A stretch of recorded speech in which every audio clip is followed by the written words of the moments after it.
council meeting to order. Up first is new employee introductions. Chief, did you tell them how much I like to play Two Truths and a Lie? I did. Okay. So they're all prepared. Okay. No. I knew that work today. I needed help.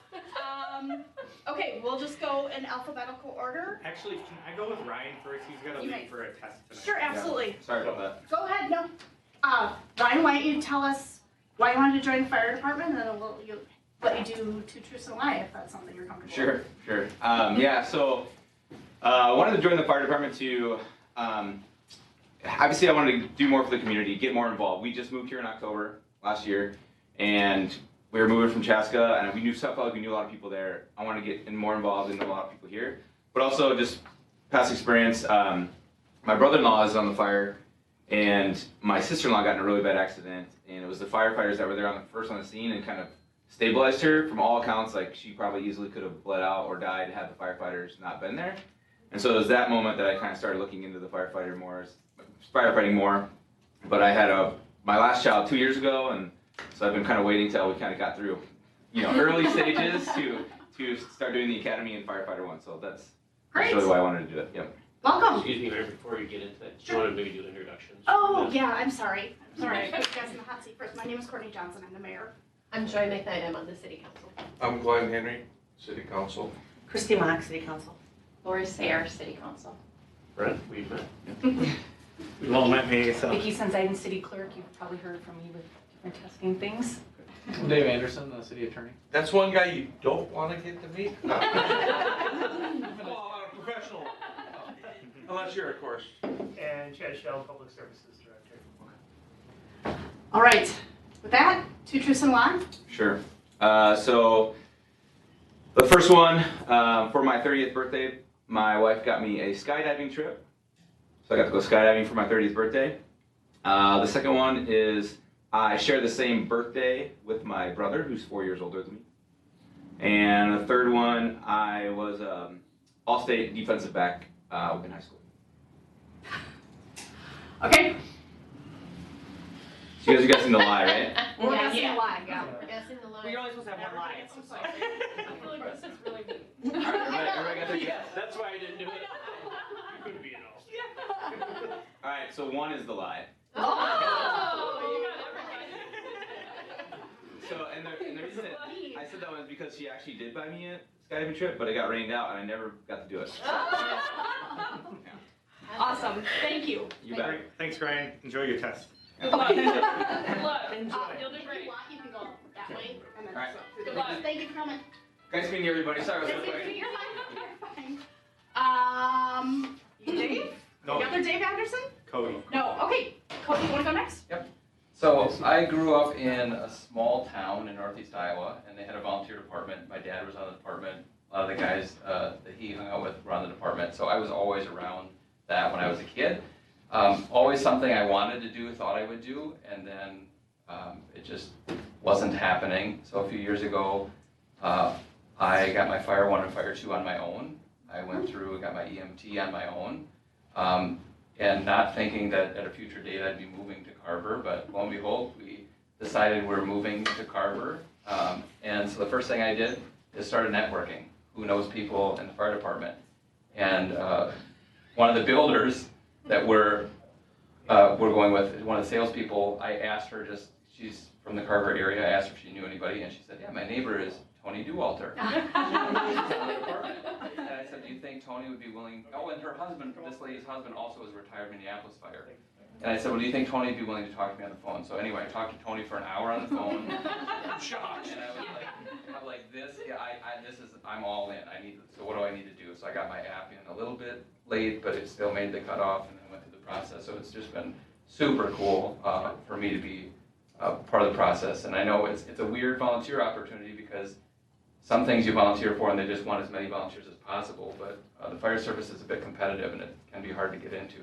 So I feel very fortunate. Everybody I've met has been outstanding, so it's really, really a great opportunity. And being new to a community, you get to meet people, and like Ryan said, and you're helping out the community too, so it's kind of a lot of give and take there. It's pretty awesome. Northeast Iowa's big quadrant. Can you be more specific? Yeah, sorry, when you're from that area, that's kind of how you define it. 'Cause it's just like Well, there's four corners in that. cities you can choose So, from? right, that's about it. It's near Decorah, Iowa. Like, we were in college, yeah, so I grew up in a little town of less than 200 people called Frankville. Okay. So Frankville, Iowa, and that was their volunteer department. They still have it today. But yeah, when I was little, you know, like, yep, that's what I'm gonna do. I'm gonna be on the Frankville Fire Department. And then, you know, you move to the city and things change and you have different priorities, so, yeah, I feel very fortunate. Very cool. Are you ready to do two truths and a I am, lie? but I don't think I gotta get my poker face ready. Oh. You're from Iowa. It's like I'll look away or something Okay. when I'm lying. So maybe I'll just keep my head down. Just cover your eye. Now we're all reading your body language and not listening to what you're saying, but go.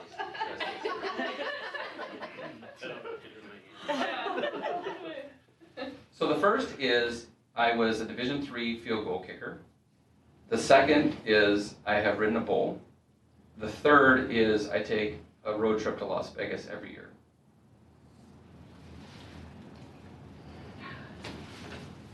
A lot of people He's from think you don't Iowa. go to Vegas every I year. think you rode the bull, you live in a small town. All right, we look like the biggest type. Okay, let the record show I won. No one picked number. It was one. Oh! My best friend was a Division I. So field way goal kicker. to go. We don't want to insult anyone. Right. That worked. I didn't do And I had that ahead of time, so I didn't try to steal from. No, So you drive to Vegas every year? Yeah, well, my wife is from the Vegas area, so she grew up in Henderson, which is like being from Bloomington here. So we drive out to see my in-laws, and then we hit national parks on the way out, and we go a different route every year, and then we hit parks on the way back, and sometimes we get camping. That's awesome. And, yeah, so it's been That's really cool. cool. We see a lot of cool stuff. Very cool. So it's pretty fun. But yeah, we're not there to gamble. We're there just to hang out. See family. I'm going at the end of the month and I'm going to gamble. Yeah. I'm going to the beginning of next month to see family. Awesome. Well, thank you. It was great getting to know a little bit more about why you're here, and Thanks for having me. I was like doing two truths and a lie. Well, Caitlin. I'm Caitlin. Joined the fire service. 'Cause it's always been a dream of mine. I've grown up in it. Born and raised at a couple of the fire stations around the county between my parents, grandparents, uncles. And so I was always kind of raised, you know, you help people if they need help, and that's kind of who I am as a person, is if somebody needs help, even if they don't ask for it, you just help them.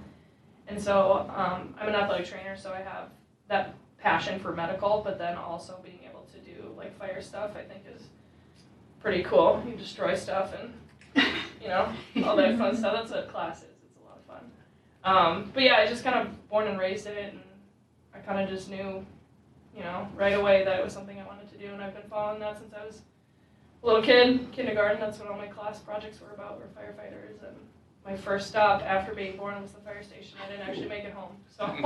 Your dad told me that. He said you were like 16 hours old. 16 hours old, made my first trip and seat in the fire truck. Here we are, 24 years later, making it happen, so. And I'll add on to Caitlin's story. So I used to live with roommates with her brother. Uncle. No, oh yeah, sorry, It's uncle. okay, everybody Sorry. does it, everybody does it. They think my dad You should is have a my little dad. more separation than that was Yeah. right anyways. 'Cause, Yeah. So no, so I was roommates with her uncle, living next door to her parents, or her grandparents, who her dad used to be the fire chief in Victoria, and her grandpa used to be the fire chief in Victoria. So yeah. Troy was at one point too, yeah. Oh, he was. Mhm. And then I took Caitlin and her sister to Dairy Queen in the truck with no safety seats. from our house, from their You know this meeting's recorded, right? Yeah, a long time ago. Statute of limitations. I think So that can't be one of your two truths and a lie. It is So not, now that you no. need to- I tried to keep it very vague because I know a handful of you guys probably know some of my life story, so I was like, how do I really get this to not be easy? All right. Oh, what, are you gonna tell them the news? Oh, I just bought a house in Carver. Ooh!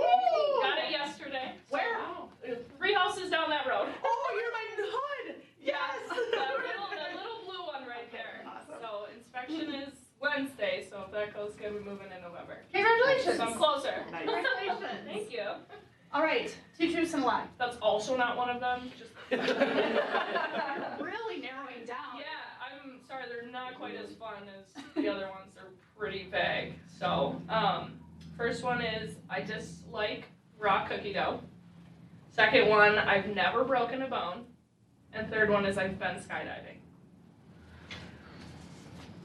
Oh God, I'm trying. Show of hands, everybody needs to play along. Trying to remember all these years. Between you and Callie, I was like, someone's gonna get Oh, it. lots of twos, wow, pretty even. Right, which So one's lie? it's two. I have Oh! broken my arm in the past. All right. Yeah. Thank you. Yeah. Welcome. Thank you. Oh, and I'm also going to Vegas with her aunt at the end of the month. Oh, really? Yeah. We're going in January. The whole thing. Yeah, for Christine's 21st on her 22nd because we couldn't go last year. I'm sorry your grandpa's fake leg fell out of the. Okay, That was we're gonna keep hilarious. going with the meeting. Welcome, process of elimination, you are Dave or Alfred? Ooh, I'm not Dave. Al. Okay, okay. Alfred, welcome. Thank you. We'll just do another round of introductions really quick. My name's Courtney Johnson, I'm the mayor. Nice to meet you. I'm Joy McKnight, I'm on the city council. Glenn Henry, City Council. Christy Mock, City Council. Lori Sayer, city council. Brent. Vicki Senzaiden, city clerk. Vicky. Dave Anderson, city attorney. Good day. Chad Shell, Public Services Director. Nice to meet you. Nice to meet you. She did be right here, Dave, but you want to. Not me, I hope I didn't get hired as a firefighter. I'm not qualified. Similar name. Alfred, we've been having everybody kind of tell us why they joined the fire department, and then if you're game and prepared, I like to get to know everybody a little bit better by playing two truths and a lie. Okay. So, Sounds good. So why did I choose to join Carver Fire Department? Actually, it comes from, well, I'm coming here with a bit of a history. I was originally with Plymouth Fire for about a little under 6 years. Went into it having no idea what I was getting into, no expectations. It was right about, I'll back up a little bit here. It's right after my son was born. So I was in that whole, how can I be a positive impact to my community and my son should him to be blah, blah, blah. So I'm like, I'll join the Plymouth PD Reserves. And my wife was like, that actually a huge commitment. And she wasn't used to do that, years before. So she basically said, no, fire is probably more your speed and probably will work out better for us as a family dynamic. So joined Plymouth Fire. And I came to find out it actually worked pretty well with what I do as a designer, where I'm now aware of the fire safety aspect of things as a commercial designer. So that kind of became the essential of the building block. So one, I had no idea what I was getting into. I really just wanted to know I wanted to do something positive to my son's eyes. Came to find out it actually relates to what I do professionally as a job, and came to find out I really enjoy doing it. So being a massive geek nerd, I just kept getting certification after certification, and now I'm still like, I gotta maintain a certification. So, ultimately, family has grown, getting older, and there's more kids' toys than there's room in the house. Instead of, get move somewhere, somewhat familiar, but at the same time new, and get a bigger home. And I wanted to keep doing what I jumped on board with because I found it's a big family, and it's very unique and there's nothing else like it. And I also found I really enjoy being there to help people. It also helps me become a better person. It also helps me grow as a person, really. So there were more positives than anything else. So I wanted to continue on this journey. cool. Well, welcome. So I tucked my way in. Welcome, we're excited to have you. Two truths and a lie? Sure. Okay. I am a terrible swimmer. I am scuba certified, and I have a 6'3" wingspan.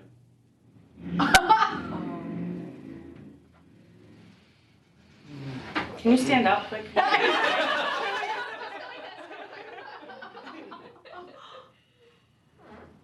One it is. Oh! I don't know how one was. It can be a few ones. I don't know what it is. I put me in water. I fight water. But then when I got scuba certified, I actually love it. And I'm actually calmer because I'm not actually trying to fight the surface. I am naturally negatively buoyant. I am the anchor, literally. So I'm the guy who doesn't have to struggle to stand, neutrally or negatively buoyant. I can just cruise along, and I get to see a lot more because I'm so close to everything anyway. And the funny thing is, I had to do a change out of my scuba gear at the bottom of the pool. We're like 12 feet down in this diving pond. And my buddy was like, I was there with another friend, give us both thumbs up to take everything off. I literally did not move, took off my gear, put it back on, went to the surface, and he goes, did you even do it? I'm like, yeah. Right away, the guy goes like, I gotta keep an eye on you because I will lose you at the bottom of a lake. Somewhere. So I enjoy it. Negatively buoyant. Yes. I don't float well. Well, thank you guys all for coming. I truly like doing Two Truths and a Lie just to get to know everybody a little bit better. We've made everybody do it. Chad did it at one point. Dave's done it most recently. Like, we're very equal opportunity, but I think it's really good just to get to know somebody because I can still remember Dee Dee's one of her truths was that she's got a scar and a hashtag on her leg or something, you know, like just the crazy stuff you remember about people. So, That's anyways, awesome. with that, you guys are welcome to stay, and I'm sure you would love to stay and learn about trunk access. No, actually, Things, we're but- going to leave. We can go play Training. Yeah. Oh, okay. One final note. So these 5 new hires are of 17 people that applied to be Wow, firefighters. So wow. we had, we worked our way through 17 applicants, and these guys are the ones that made it on. So That sounds like a big number. Is that bigger? Thank you. it was so Chaska had about the same amount apply, but definitely other communities around us do not have nearly that many people apply. So So the folks that didn't make it here are on Chaska now. Good. Awesome. Welcome guys. If you want, it's a little bit more direct to get out through that door. So, thank you guys. You guys. Have a good night. You too. All right, can you tell whoever's like queued up back in there, they can come in too, please? Thank you. you guys can. Caitlin was doing the water fights at Steamboat Days, and this little girl was so excited. She had to take a photo with her because it was a female firefighter. It was really cute. Like, Yeah, doesn't get much better than this. I was like, can we take a picture? And she's like, oh, I just took my Yeah. nose gear off. She's like, but I got my helmet on. So funny story about Cody You joining us? is I had him confused at Steamboat Days. You have to talk, So I thought this other new hire that wasn't here was named Cody. So I was like from meeting you away, and I'm like, hey, Cody.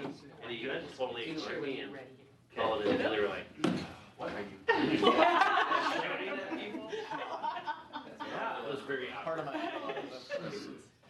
All right, moving on to talk about trunk line service area discussion. We've already been through this You're the first one to notice that. Let's see, we've got Aaron, Dave, and Dan. And Brent's, I think, is gonna start. All right, whoever wants to take it off. Yeah, so this is kind of a little bit of an outgrowth from kind of our initial discussion with the CDA and strategic planning, where we've talked about opportunities for growth and development as a major part. It's kind of infused in our long-term financial plan as it relates to connection fees and paying for some of our infrastructure. And so we're not necessarily proposing anything tonight, but we wanted to start a conversation. It's a somewhat complex topic, and Aaron and Dave and Dan and Aaron Schmidt have kind of really worked together on that, what I think is a really good presentation to kind of bring you up to speed on some of the challenges, opportunities that we're facing as it relates to this area. So with that, I'll turn it over to Aaron. I'm gonna drive when you say go. I think you're the first one. Okay. All right. I will, Or you can just go to the second slide. And then that's okay. I'll just explain how the presentation's laid out right now. What we're really doing is we've broken this out into the big pictures. What is this all about? What's a trunk area charge? So we're gonna try and explain that, and then the next thing is definitions, application overview, and then legal authority. Obviously, Dave's gonna mention his perspective on this. And then charge specifics, so how would this actually work if you applied it? We'll get into some details and then some next steps. So that's how the presentation's laid out, but Aaron is gonna start this off from a land use perspective, and then I'll dive into some of the what is all this about here from a trunk area charge perspective. Like Dan said tonight, the goal is for you to understand what a trunk area charge is from several perspectives, obviously with all of us coming in to this presentation together. So having a full idea of what it is, again, not making a decision, but leaving this room saying, I understand what that means, I get the mechanics of it. So tonight is just council discussion. I suspect you're going to have some questions. It is a really complex topic. And then guidance or next step would be Bolton and Mike to prepare a study to give us some estimates on north of town, south of town, which we'll talk about in detail as we get started. Slide. So why are we talking about this? Why are we talking about it now? What does it mean in the next couple of years? So as you all know, if you're looking at the building permit report in the council packets, we have had crazy permit years, 2020 and 2021. So 2020, we had 166 new home starts. 2021 year to date, we have 155. We approved 5 more today, so we're at 160 as of, that's our most updated number. Wow. Yeah, so an anecdote that I keep bringing up is the oak tree phasing. So they started platting that project in 2018, and they had 4 phases, and they said, we're going to do this over 4 years. And they platted all 4 phases in about 18 months because there was so much demand in Carver for their product in oak tree. So that was a kind of a little bit of a tickle in my brain of like, oh, things are happening really fast here. I thought oak tree was going to last us until 2022. And I suspect we'll close out within the next couple weeks for permits. So if you think about the land that we have right now and where we're going, we are getting a little bit tight on developable land, both in the city and then directly adjacent. So in red is the Preserve and Timber Creek. So those 2 projects that we're working through the planning process right now, Timber Creek had phase 1 approved. The Preserve just had preliminary plat approved. So those 2 projects I think will maybe take us to 2027, but if it's anything like Oak Tree, it might move faster. Knowing that Timber Creek is Lennar, it feels like they have a pretty hot market here, so we might clip through that pretty quickly. So we're starting to think about what it looks like once those projects are gone. The yellow dots on the screen are some properties that I think could develop. So directly south of Meadows is the Gilbert property, which you'll see on November 1st as a concept level plan. Otherwise, it's just a couple of parcels that we know could develop that are directly adjacent or in city limits today. So why are we talking about it now? Inventory is good, but we're seeing record permit years back to back. I think that will continue. And I think there's some opportunity right now just with the number of permits and the amount of momentum that we have to stop and think about this a bit.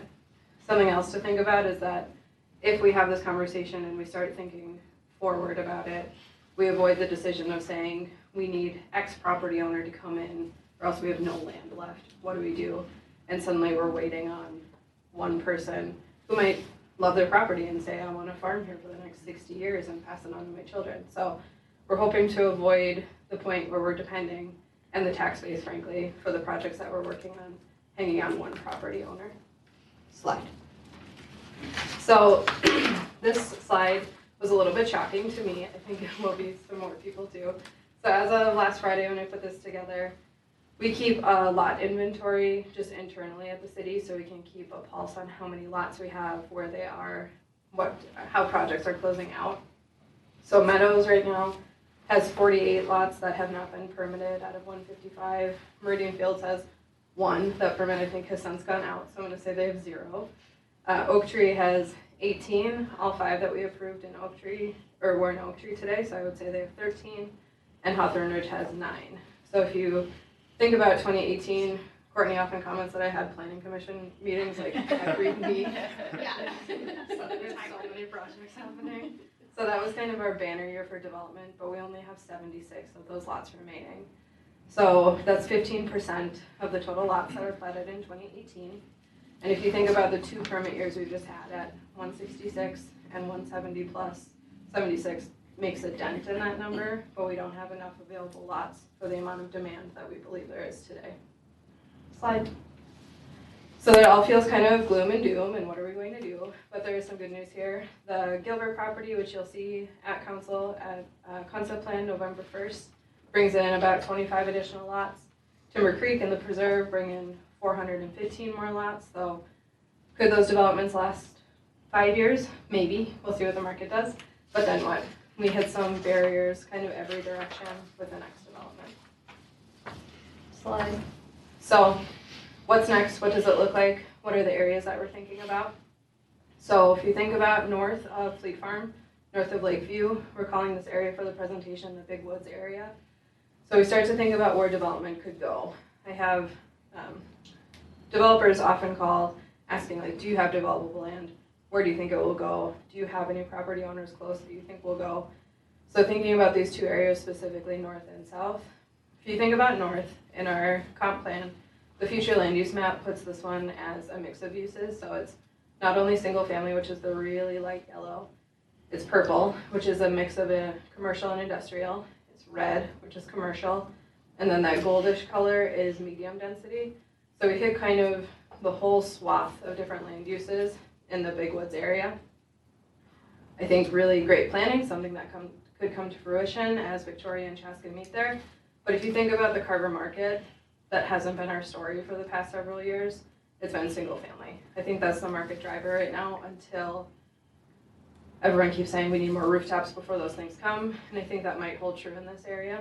So single family has obviously been the driver for 20 plus years, where this area has a bit more of a mix, would be a different group that we're kind of chasing after for development. Also, there are some unknowns about the property owners in this area. We have some connections south that I think we'll all reference throughout this presentation. If you're familiar with the Tollefson Group, they own 110 acres. They have about 400 under contract right now. So there's a partner south, and they've expressed some interest. We'll continue that relationship with them. Casey worked on Timber Creek, so we just are working together really closely. But we know. Say more what you mean, that a contract or partner, 400 acres south? Sure. Like adjacent south or like way south? So it's not directly adjacent. So it's a bit south of the Bluffs. And Casey and the Tollefson Group, they know the people down there pretty well and have shared, when you're ready to go, we will take that land from you. We will develop it. It's the west side, right? Yeah. The 40. See where the Yep. red West of triangle 40, is? yeah. It's across Okay. to the west. Some of those larger northwest. pieces. So take out some of those small lots that are typical, probably single family. For but- a Almost like- reference, it's the, when you turn on 11 towards Jordan. It's Okay. kind of across the road there. So we know that there's a little bit of a drive south of town. But also moving north, we know that Victoria is shooting south, and we know that Chaska is moving west. So do we take some of that synergy and move north, meet them where they're at, and try to continue development north? Otherwise, south, like I mentioned, primarily single-family housing, which has largely been our market. And there's a large amount of property owned by a willing developer that's asked us some of these questions. What would it look like if you did some type of area charge? Are you thinking about it? So some things to think about through the presentation. It's not an either or, you don't need to make a decision tonight, but we just want you to be aware of these two areas that we're at least thinking about. What year's your map layer? That's from the 2040 comp plan. Okay. Right, but I mean, where the houses are in here though, so what year for the map layer behind it, to see how far west Chaska's gone? What year was that map? Probably 2019. Okay. Yeah. Because they're farther than that now, aren't they? Oh, yeah, for sure, for sure. They're all the way to 212, the harvest. You know, on 140, Mhm. they're all the way to 212, for sure. Houses are right to the freeway. Yeah, so this map, like, it doesn't have Hawthorne Ridge or Oak Tree, even at Yeah. that point, but it's the adapted version in our comp plan. Sure, sure. I was just giving a reference where, I know Chaska's getting closer than anybody, so. And just, I know I mentioned it kind of maybe a little bit too subtly, but you know, I think from a resident's perspective, sometimes this can be viewed as, is the city council pro-growth or the anti-growth, or are we inviting too many people? Part of this is really a financial decision, because in the confines of the long-term financial plan, let's say you have 150 homes planned for, and the water connection fee is $8,000. Let's say you only get 50 homes, then that gap of 100 homes, that needs to be made up through rates to existing residents. And so part of this isn't just, do we want more homes and do we want to deal with growth challenges? Part of it is, if this doesn't happen, which, you know, it's up to you on what the track you want to go with.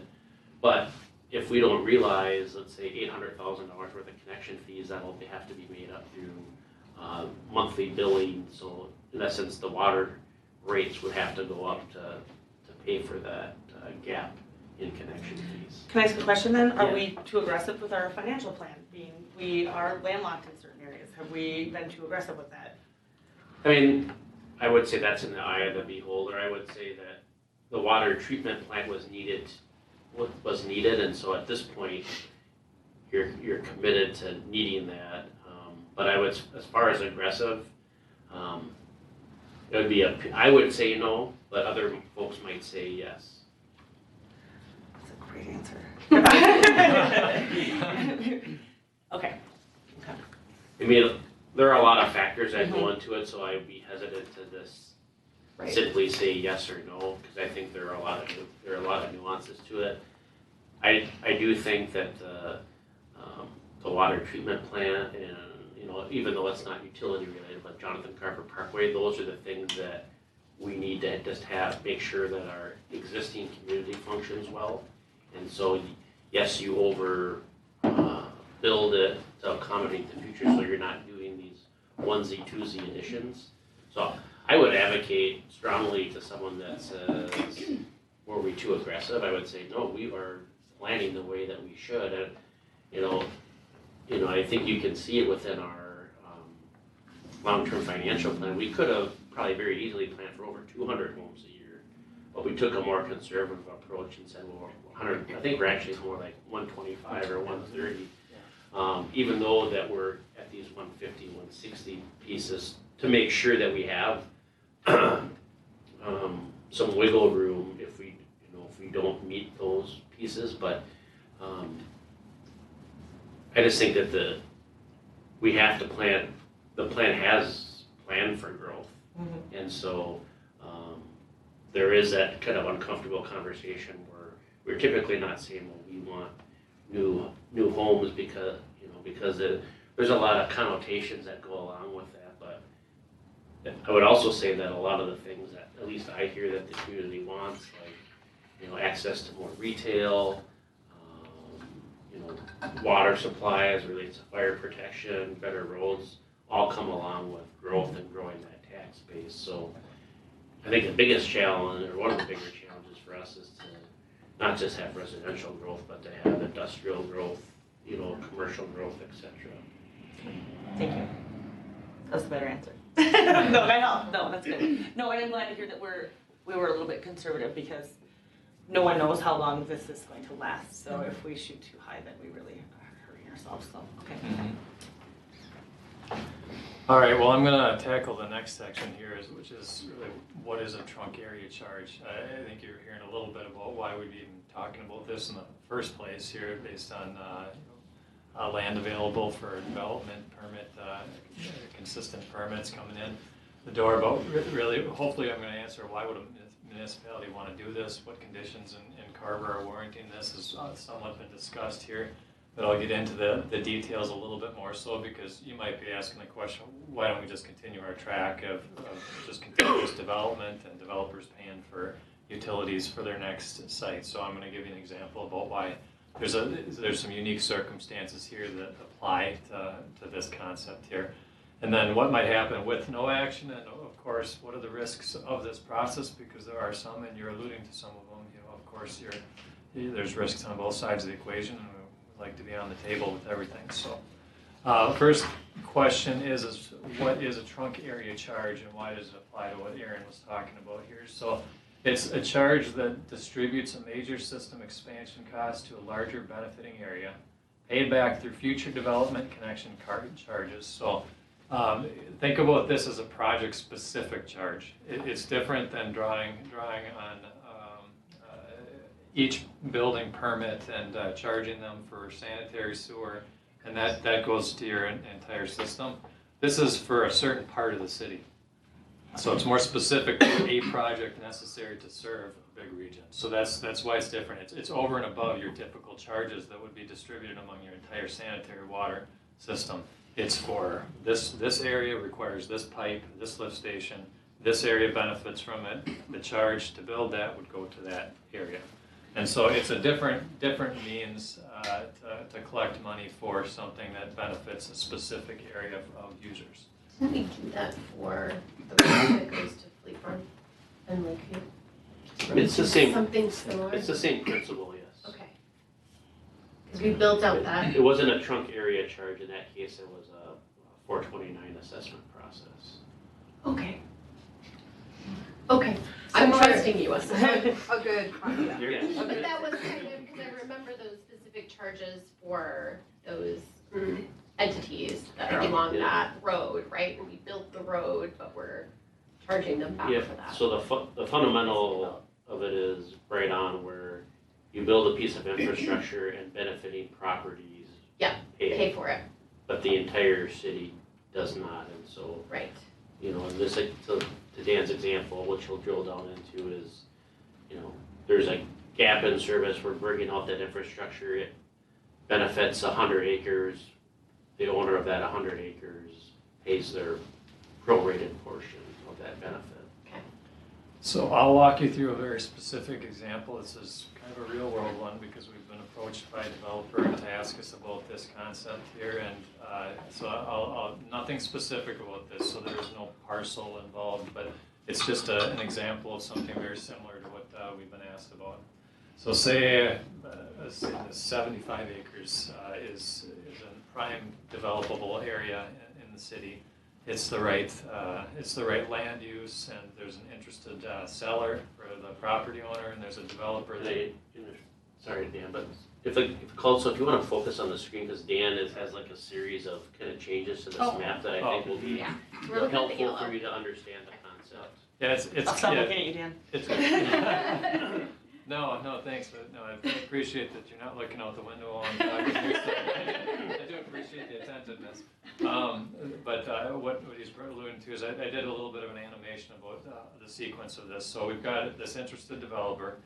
They come forward to the city and say, I'd like to develop this parcel. Developers asking, what is it going to take to get there? So he's around his numbers on it. They do their math, and they say it's going to cost me X amount of dollars to develop this parcel, run sewer and water streets through it, and I can sell the lots for X. They can make their money such that it's going to be a good parcel to move forward with. That being said, there's some snags that would throw their numbers into a different direction here. That's when they show up, we say, all right, well, there's about a half a mile of pipe that needs to be put in the ground to get there. This is different than developments that you've been seeing around the city right now, where sewer and water is running from parcel to parcel and going to the boundary of that parcel, and the next development is typically just going to take that stub and they're just going to keep running it through. We'll call it contiguous development. There's no major gaps in order to get to the next site. In these particular locations, we're getting into a situation where there's some major gaps to run sewer and water there. And so we'd have to say, all right, there's a half mile of sewer, half mile of water. If you want to develop the 75 acres, you would have to pay for this. And they'll make the case, and this is exactly what has come out, is that, well, wait a second here, that sewer and water is big enough for the entire south region. The 75 acres is only 1/10, for example, of all the benefiting users of this pipe. So I have to pay X amount of dollars on top of my development to run this pipe to this 75 acres that's going to benefit all these other people. And then they rerun their numbers with, we'll just call it big round even numbers, $2 million a pipe. Throw that onto their cost to develop the 75 acres, and they run their lot calcs, and all of a sudden they don't make all their money that they need to, and they're not going to do it. And so you can take that 75 acres, make it a 40-acre parcel, make it an 80-acre parcel. It always ends up going in the same track. Is that first one in the door? They say, all right, well, I have to add that $2 million to my development that serves this whole area. My numbers don't work. It doesn't make it promising to develop. Doesn't make a cash flow, and then they say, well, we can't do it. And so this can go around for quite some time. And so the big question that is really going to be in front of this group is, do we care? And so it's a fair question, is really, why do we care? It doesn't happen. You don't develop the south area for a while until they get really desperate and the numbers go up so high that all of a sudden it makes it worth it. But it prevents the first one in the door, and then ultimately it can render an entire area undevelopable, because these are trunk facilities that, unless they go in, nothing in this area is going to take a leap and start the snowball. So this is an example scenario of what would happen with an area charge scenario. So same exact situation. We'll take this developable parcel. He's run his numbers, it works. They can sell homes there and make money, and then they would have this sewer and water line that's going to serve the entire area. We tell them it's $2 million, but we had a trunk area charge set up for this region. So what that does is it says, all right, well, based on our calcs, this whatever $2 million project, we've said it's going to benefit this large area. Your 75 acres of however many, your initial charge, well, your actual charge for your 75 is a much smaller dollar amount. It's not the $2 million, it's some fraction of that. then they run their numbers, and you have a different outcome. So what it would actually take to do this though is the city would have to bond, then build the sewer and water pipe, as shown on the screen, just rough example of length, again, is a half mile. And then the repayment of that bond would happen over X years to be established through the process that would be, somewhat of an evaluation of how long is it necessary? Can you do this over 10 years? Can you do this over 15 years? What makes the numbers work properly? And then this developer A would pay their share of it. That would be sort of a down payment on it. And then the next development is contiguous, and all of a sudden it works. Their numbers are going to work because they're contiguous and they're just expanding on a standard sewer and water system. So then you have this development, and each one of them pays it back over a period of however many years Can I it's ask a question? set up. So yeah, go ahead. So you started playing out the scenario where everything was adjacent. What if something was like in the far left, hopped over there? So if somebody came in and, well, we said these contiguous parcels are going to be the first to get looked at because they're right next to it, the ones I'm showing. If someone wanted to come in there and develop that corner, they're going to be doing the exact same thing. They're going to be looking at this gap from the other development, and they're going to have to run pipe from this parcel that had developed. And developers don't like gaps. And so generally speaking, it sort of takes care of itself. They're probably not going to go after that corner. Would the second developer have to be adjacent to the first one? It's a money thing for them. And yes, Financially, they probably would. Yes, they would. Okay. They could go chase the corner if they wanted to. It would be a lot cheaper. It may work just because it's probably a smaller pipe over a shorter distance, and maybe somebody takes a stab at it, and the numbers still work. But it's purely a financial thing that usually drives what you're seeing here. Got it. We wouldn't tell them no, I guess, is the answer to your question. If they Wouldn't tell them no, but we'd have to almost do this a second time. Yeah. We'd have.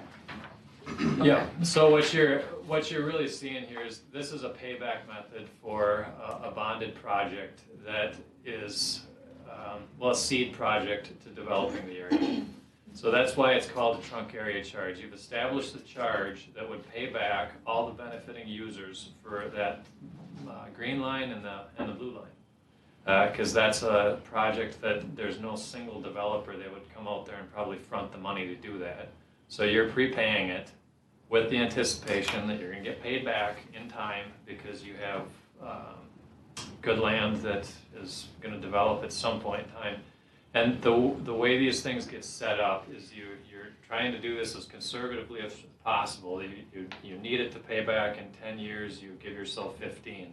That's how you'd build towards what you're talking about, Councilmember Mock, is being very conservative about your payback needs. If you need 3 developments to happen in the first 3 years, and that's your payback methodology, you might be overdoing That's it poor a bit. methodology. You might be doing yourself some high risk, high risk calcs on how that needs to be paid back. So you are trying to balance this out. So you have a scenario that if only one of these goes in the first 3 years, and then a couple more goes after two years, you still have a scenario where you can pay back your bond. So are we that's half pushing the this science down to this. to reach Tollefson? I mean, So just a little bit of kind of a cliff notes on this. Tollefson or Summergate has been asking for this scenario for as long as I've been here. And so we've offered various forms of maybe halfway there as far as how to pay for it. Keep that map back up. The challenge is we've always been in a position where we've said, well, we'll provide you with maybe a credit on your connection fees, but in the end, they're still paying for that entire service area out of their one development. And so part of this kind of, if we allow ourselves to go 3 or 4 or 5 steps down the line, is, would be engaging in a discussion with Summergate just to clarify how interested they are in the development. We certainly can't have them enter into an agreement and say oh, hey, we guarantee we're developing. That kind of would be kind of fly in the face of all our kind of land use and planning and zoning pieces that we do. But to your specific question, yes, this would would help Summergate provide that connection, but there are other pieces of property that then it opens the door to that Summergate probably likely does not have a contract. Now, they have a mix of, they own some property outright, some properties they have purchase agreements on. But, you know, as some of you may remember, at one point, the city had designs on having an elementary school site on that property that moved up to Ironwood. And so there's some, I think there's a map in here later on in the presentation that has kind of a build out of Summergate. Is that in there? No, okay. But you know, Well, there's a park out there with the baseball fields, Correct. softball fields, right? Can I ask some other mechanics of the trunk area charge? So when we set it up, I'm assuming we're very clearly defining the outline of the properties that would be included in that charge. Exactly. And that the little red dollar sign is equal, like per acre or per size of land. It's not variable in any way, shape, or form over time or over the properties. Yeah, it gets broken out It's by, fixed, well, and it's fixed for that. Yeah. If it's a 10-year period of time or whatever, it doesn't change. yeah, we call So- it ERU, yeah. Okay. again, another parallel to the way that the Levi Griffin Road project was set up. I'll just use round numbers. Let's say that project was $2 million. Mills owned both sides of the road, so they prepaid their assessment of $1 million, which kind of funded our bond payment over a period of time. In that instance now, as we know, the Lano, the Abadan, and the JCP property have not come in, and so until they come in, we're subsidizing that payment through our property tax dollars. When those properties come in though, we get that, it'll be a windfall for the city to recoup those funds. And so that could be the same scenario here is, you know, you could do a project and, you know, get Summergate started, but then, you know, let's say 50% of it doesn't come in the way that you wanted. That might have to be subsidized through connection fees or rates and charges, etc. Or you could have it all come in and go. So part of this, at some point, if you decide you want to move forward with this, will be a risk analysis. You know, we're bringing Baker Tilly or Steve and kind of go through those pieces. So this is this kind of what it is and how it could potentially impact that community. Okay. Are all Tolson's pieces connected? No. How, I mean, is the largest one going to be adjacent to this? And they're generally close. There's some small farm sites between them, so it's not like they're running several, like, I would say it's a handful of acres between them. It's not a huge stretch. Okay.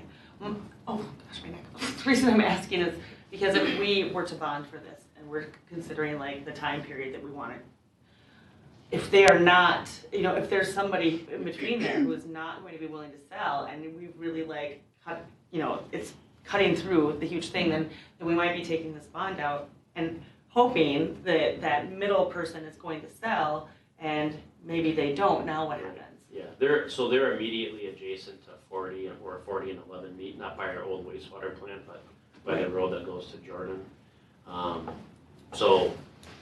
But if we're looking at the continual ones because we want to get this money back, if there's a stubborn landowner in between, what does that look like? I think that's the kind of it's kind of choose your own adventure. If you remember those books, it's like if you decide you want to. I do. If you want, you know, if you want us to study it more, then we can kind of put the costs together, you know, and present that and look at the costs. But then, you know, eventually throughout that story, we'll get to a point where we say like, okay, we need to figure out what this Summergate development would look like. What are the landowner constraints, if any? Again, we can't get them to agree to it, but to your point, I think, and it's a really good one, is that we have to, I think the council would want some type of like reasonable assurance that there are no like obstructions to this happening. There isn't a disgruntled landowner that says, I'm not gonna sell for the next 40 years, and we only get infrastructure into the first 40 acres, so. Okay. Yeah, it's a very applicable question though, because you don't want to have a scenario where you got your first 40 built out, then you got another roadblock because you didn't really solve anything other than defer that to another location. So it is important that we reasonable amount of comfort that there's a number of ways that this can expand. And really what happens is when the sewer and water's out there, the values start to creep up because the developers all of a sudden see this as more developable property that they can make money on. So the landowners sometimes will want this because it makes their land more valuable. That was my other question, was And when we set this up, is there value for the landowners, Yeah, right? I mean, this Does is their property become beneficial. more valuable? This is beneficial to the property owners in almost all respects because they can still not sell, but it drives their value up a little bit because now they don't have this $2 million project that they're the first ones that would have to cash flow. And so in generally speaking, and I'm oversimplifying it, that it's going to be favorable to the landowners. That being said, obviously they might have a dollar amount that's way up here and it's still not going to be worth it for them to develop. So you'll always have that scenario. So what conditions in Carver are warranting this thing? We've covered this a number of different ways, so I won't beat the horse here. But ultimately, it's just providing various paths for your development. You get too tied up into one location. That's obviously where you start getting into this landlocked term, and so that's really one of the risk factors. That being said, here, what might happen with no action here? You're not going to run out of money. It's just going to be, where's your money coming from? So there's assumptions for permit revenue, just like Brent was mentioning through, that have to be made in all these calcs. And I went through the 2008 housing crisis where every city went from 100 down to next to 0 on permits. I mean, that does happen. And so you have to think about those potential outcomes. But you generally wouldn't want that to happen from a condition you can avoid. And that was a whole market collapse. In this particular case, you'd be facing with a scenario where you have two very large developable portions of the city that are stuck by expensive infrastructure necessary to serve them. And so that's why this is applicable. If that wasn't the case here, I don't think we'd be talking about this. We'd just be waiting for which direction the development's going to go. But you have literally two major portions of your city tied to expensive infrastructure expansion efforts. And so that's why the Summergate issue came up. Otherwise, he probably, again, would have been just pulling the trigger. And so. I have one more question. So because we have the north one we've been talking about, and we have the southern route. So are we going to be looking at one or the other? If we're looking at this bond, is there a feeling for this already, or both at the same time? That's the direction we need from the council. Okay. If you could go back, I just want to make a clarification. I apologize for not catching this, but we're not looking to replace revenue from housing permits or building permits, because I know that can be a sensitive topic for the developers. This would be connection fee revenue. So building permit revenue is really cost neutral, our expenses to revenues. So this isn't related to building permit revenue. I know there's a lot of legislation out there you don't want to get wrapped up. Okay, I'll just say the connections, yes, connections for new homes. So, all right, so do other cities use this type of charge? Obviously, this is probably new, so we did want to make sure it was very clear that we didn't just scribble some notes down and say, hey, I think this might work. So you do know the attorney. This has been done in multiple cities of all different sizes. Aaron Schmidt and I were just talking about effort in Cottage Grove. They're a very large city that's doing this for a portion of their city. Smaller cities, they're faced with a lot of growth areas, deal with it on a number of occasions. East Bethel's growing out a good share of their city through this exact same concept here of an area charge. So all of these cities have dealt with that here at some point in time. We've got any number of examples, but it's an established concept. And in some cases, how it gets paid for is different. Shakopee might just cash flow it out of their sanitary fund because they have enough money that they can just go build a $1 million project and say, I know it's going to be needed. Other cities might need to do an area charge and collect it back over time, all of which it's the same concept, but in this particular case, we see this being applicable to an area charge where it gets paid back in time. And so cities do have the legal authority to do this, so I should be turning that over to Dave to say that yes, he agrees. Know your limits. So there's not a ton to hit on from the legal perspective when it comes to these charges. And you know, Dan's made a few references to risk, and it's really not legal risk as long as the city does this the right way. We're really talking financial risks. As you know, most residents of Carver know, most residents of any city know, usually when we're talking about utility charges, we're thinking, you know, I pay a monthly water bill or a sewer bill. But cities also have express authority to impose connection charges, and Carver, of course, does that. It's a uniform connection charge at this point. And those have to be just and equitable. So the statute provides that when you're coming up with these charges, when you're deciding, you know, how do we know if they're just and equitable, you can take things into account like expanding the system to serve a particular area. That's what we're talking about here. So these area-specific charges, there is absolutely authority under Chapter 444 for it. And like, you know, Dan said in his last slide showed, a lot of cities do it. The goal really is we have to make sure that we're linking with some kind of certainty the charge itself, based on acreage or ERUs or units, to the cost that the city would have, you know, took on when it built the project. So again, we don't know how much these projects will cost. I think there's probably some ballpark estimates, but again, the council is being asked to, if this is something you want to do, when we get to that point, what you would do is, when we get to the point of building it and imposing the charges, you would amend your fee schedule to create these charges, include them in that fee schedule, and then when developers start to develop, depending on how many units or acres they have, they would be charged a flat area charge based on that number of units or acres. And again, that's really, from the legal side of things, that's all I really have to touch on.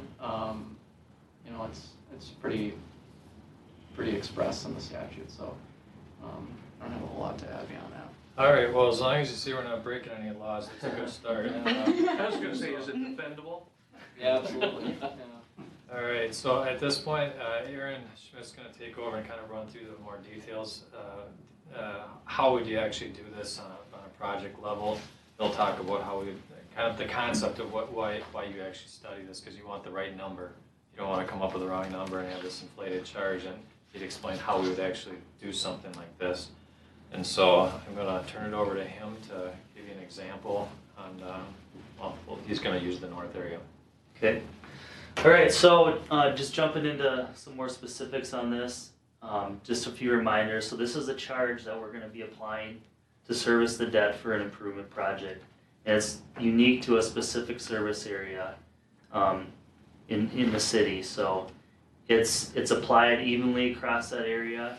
And the key thing to remember is it is not applied to, you know, everyone in the whole city. It's only to that one specific area. So they're funding the improvements for the project, and those properties still pay their typical connection charges just like everybody else pays in the city when they hook up to the sewer and water. So this is above, you know, in addition to those typical connection fees. So just keep that in mind. Typical applications, I think we've hit on this pretty well, so I'll breeze through this. But the big thing is it's a non-contiguous development, right?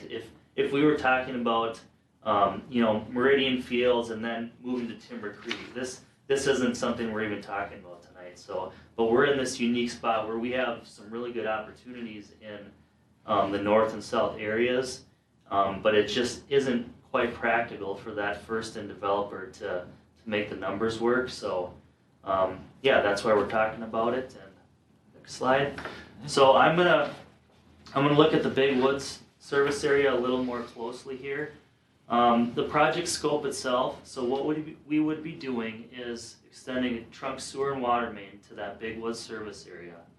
As you see, the Big Woods area is the area that's shown in tan on the map, so it's a very large area.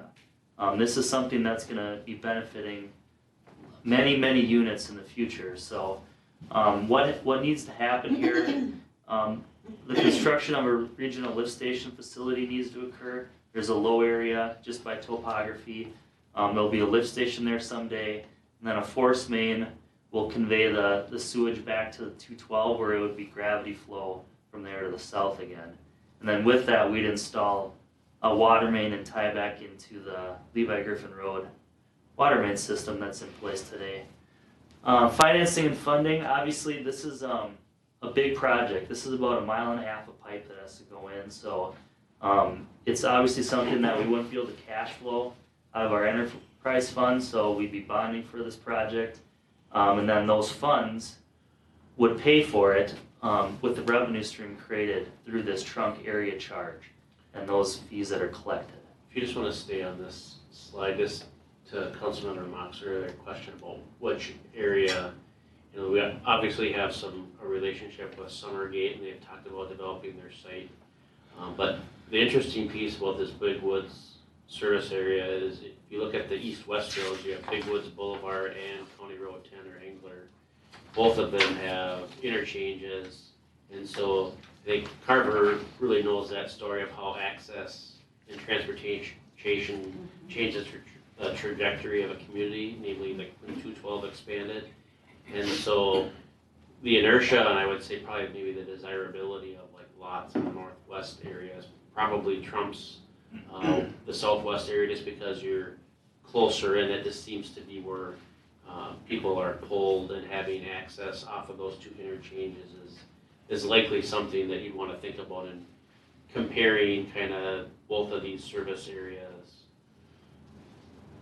I'll let you finish before I ask a question. Yeah, Okay. go ahead. Yep, just a couple slides to go on them. Well, no, Oh, in that upper corner, Not is you. that how Victoria financed the church on the corner up there? so Do we know? Aaron's gonna jump in. I don't think that church is connected to their city services. Okay, I think it's pretty well and septic. And that was a Did they have question access because to that was services on hold for a long time. Mm, Because how are we gonna get sewer and water there? gotcha. Yeah, I believe they want. And well Aaron, septic. can you confirm for the council that the tan line is our north boundary area? The gray would be city of Victoria. Correct. And Glenn, that church isn't in Victoria today, it's in the township. It's in a township, okay. Interesting. Okay.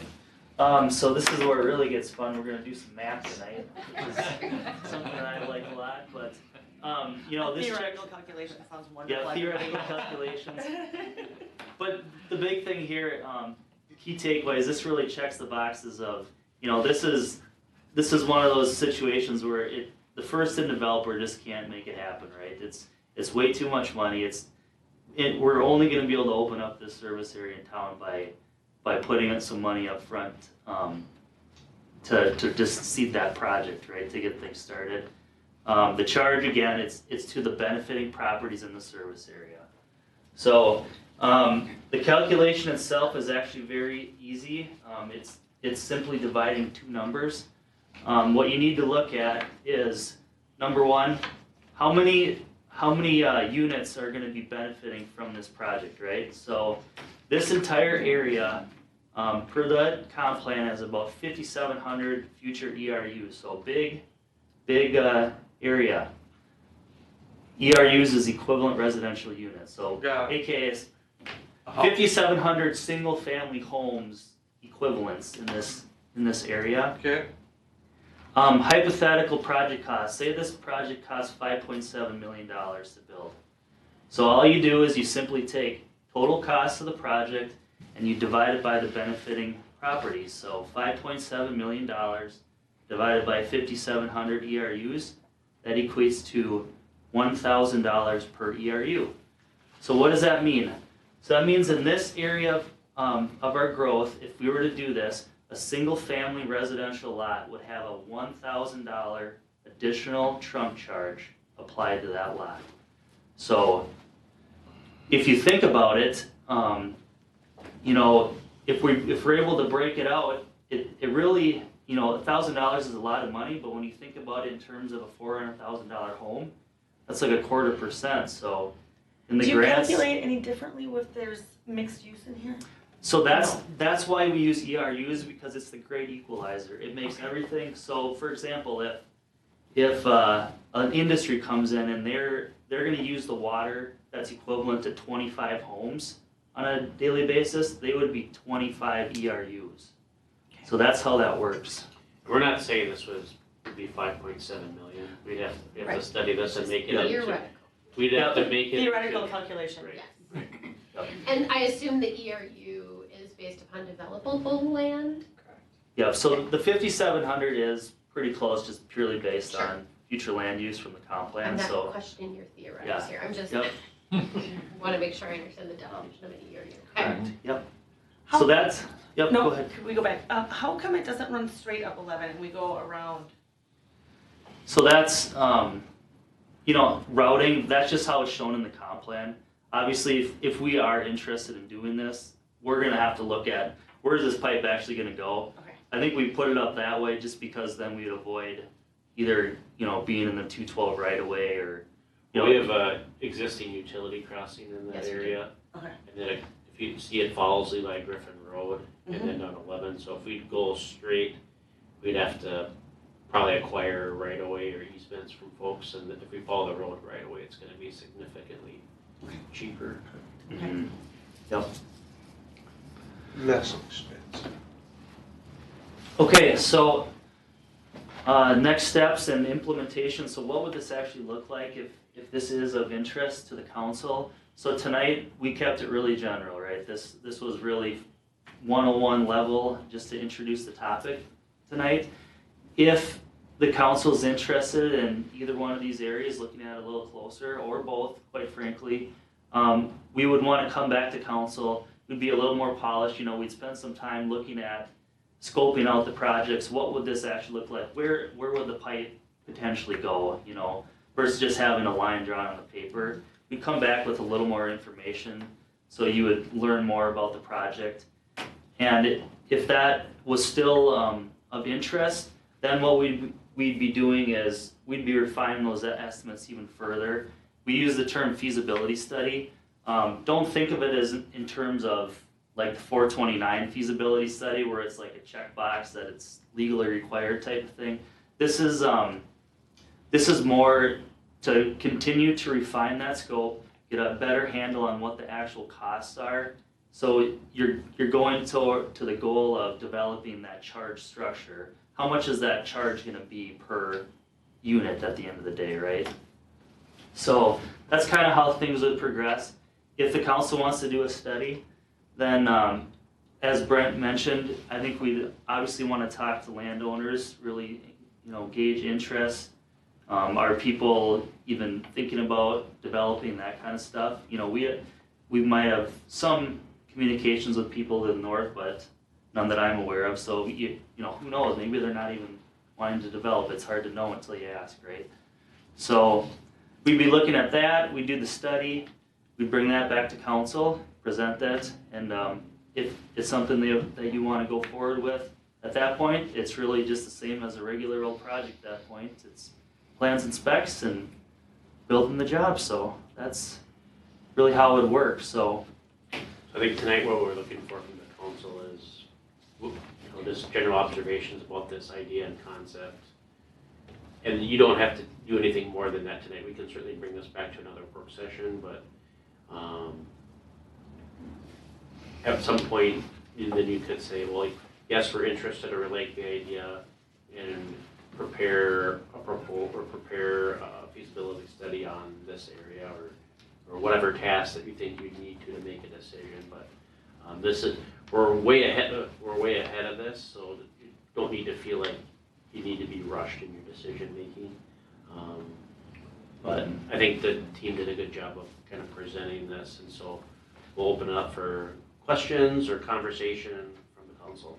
Yeah, I was gonna, just to lead it off, thank you for bringing this up. You're right, we are way ahead of this, and while we're looking at hundreds of lots coming in with Timber Creek, I'm so thankful that you guys are looking 4 years down the road at this, because we could potentially run out of space for new folks to come into town.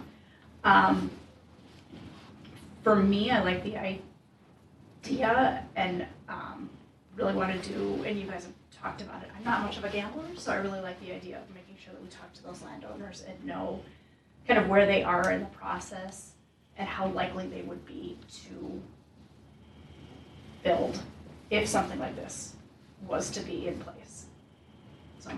I think that's it for me. Yeah, I mean, I agree. I don't have a good sense of those areas that we've been talking about and the landowners and where we're at and what's happening. So I'd like a little bit more detailed on, really, especially in the big woods area, like what's coming adjacent, understanding a little bit from Chaska and Victoria, what they're cooking up and whatnot. And also talking to the landowners and just really understanding what some of those risks might be, obstructions might be, and just better understanding those risks a little bit better. But I like that we're thinking ahead, for sure, because we are becoming a little bit landlocked. Glenn, thoughts? I know that Summergate's been chomping at the bit for years. And I'm really curious about the Northwoods area, just because of what's happening with Chaska and Victoria.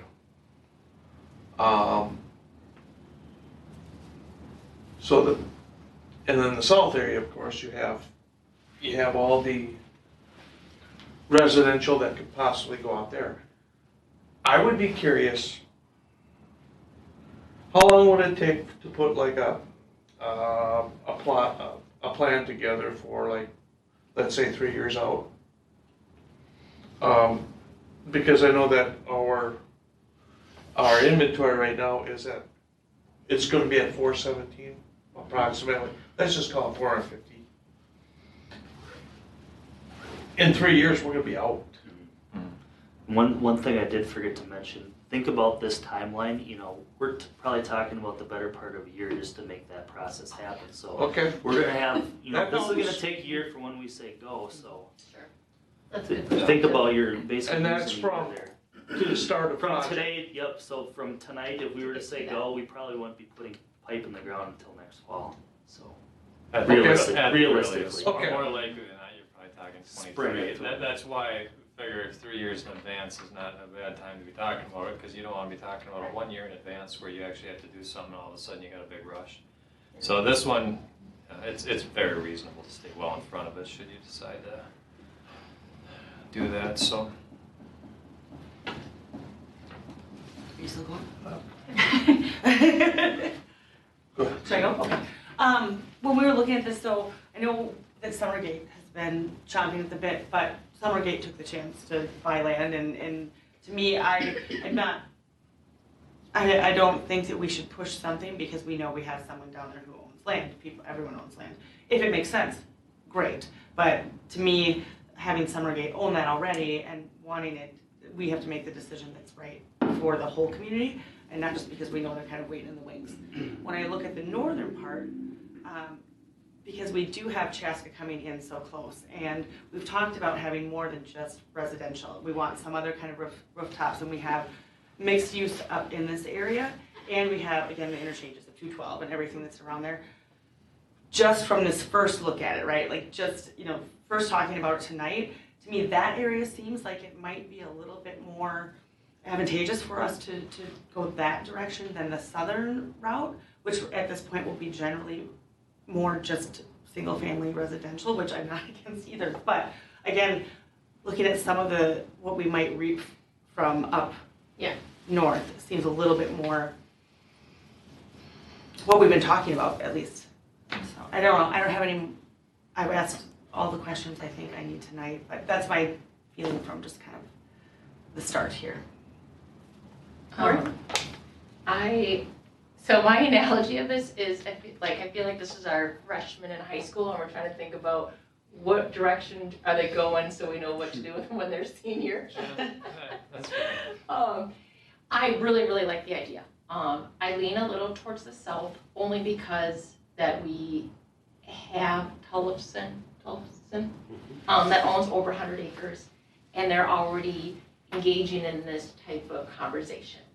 But I still really want to treat both what we've kind of identified as regions the same, and maybe we just, I don't know how you do that. You just start fresh to communicate with the landowners, and do you do a workshop? Do you do a town hall? Just like, hey, what do you guys envision for your property? Like, would we be wasting our time if you thought you were gonna, make a transaction? Because for me, I feel like our challenge with our growth depends so much on all the adjacent landowners. And with something like this, we take that variable out. We just have more options. So I really like the idea, but I'd want a fresh start and equally look at both. And then maybe, you know, with the feasibility study, and then learning more about, you know, are there visions, you know, that some of these property owners have, you know, or what's their perceived timeline for even entertaining selling, and then that would help us with some direction, so that's where I'm at. The Tolson development is 100 acres. How much of the park? And I kind of came up with that on my own, looking It's at more 3 than- parcels, and I added them, and I might have missed one, and They so I'm could- not At one point, exact. they were like close to 500 acres, I think. Yeah, so I don't know That's what what they they- might have under contract, I just know what they're paying for property. So I think one of the things that we can do as a to-do is kind of bring this back with some additional kind of land use stuff, which would also benefit to just give you some more kind of time to think about it. I would also say that, and this will be a little bit tongue-in-cheek, but does it cost you a whole lot to do the study on both of them, then you have the Yeah. idea? Okay. You don't actually have, We can compare. you don't actually have to pull the lever on doing the big construction project, then at least you know you have enough information to have really meaningful conversations with developers on like, well, we have this, if you'd wanna go, you know, we'd have to meet certain criteria to make the council feel comfortable with the risk, but, we've done all the kind of the advanced work, so, you know, if you're ready to do something, you know, let's have a conversation, so something for you to think about between now and our next, you know, whenever we can come back to you in a work session. Right, can I finish the Yeah. one question I have right now? The park is 40. It's 40 my acres. educated guess right now. Okay, What so was with the what, question, the park? so what my question is if whatever acreage they own right now, are we considering that that 4-acre park will be within what they already own? Yes. Okay, thanks. Keep in mind too with the study, it's not wasted time or effort. It's basically preliminary design, so it's not like it's something that if you don't do it, like if you don't want to do the south area, well, it's only a matter of time. It's going to develop, right? So when we get to that point, we're already going to know a lot about the area. We don't have Exactly. legs So for 10 months. it's not wasted time. So that's I just wanted to let everybody know that. I'm happy to look at both of them. I would be too, because then mobility charges would be a lot less if we decided to go that route, and they could just knock out 2 projects. Oh, I was actually meaning one or the other, but Yeah. let's compare. That right Yeah, there. information on both, because that way my county knows. Oh, Glenn, you can call her. And your checkbook. Okay, with that, in keeping that we wanna leave some time in between our meetings, I think, are we all in a good place to kind of Yeah. put this to rest for a second until the next time it comes up? Okay, good. City manager's report. I think I'll just defer till the regular meeting, so you have some time for rest break. Okay, thank you. Council requests? I got one. You got 1 minute, Glenn. I have to. Where am I cooking? Oh. With my 30 father's, seconds. with my father's passing, I've had some interest from some people that would like to donate a bench or something to the city. So that being said, we're gonna talk to Chad, Brent, and the Parks Commission and see if we can put something together for that. Sounds Great, great. Something overlooking a duck pond would be awesome. It'd be awesome. Great, I think that'd be really nice. Thank you, Glenn, I think that's a really nice thing. Any other city council requests? Chris, do you wanna talk about something for 10 minutes? No? Okay. With that, I'd entertain a motion to adjourn. Make a motion to adjourn. Sorry. Motion by Councilmember McKay, I'll second. second by Councilmember Mock. All those in favor say aye. Aye. Opposed, same sign. Motion carries. All right, thank you.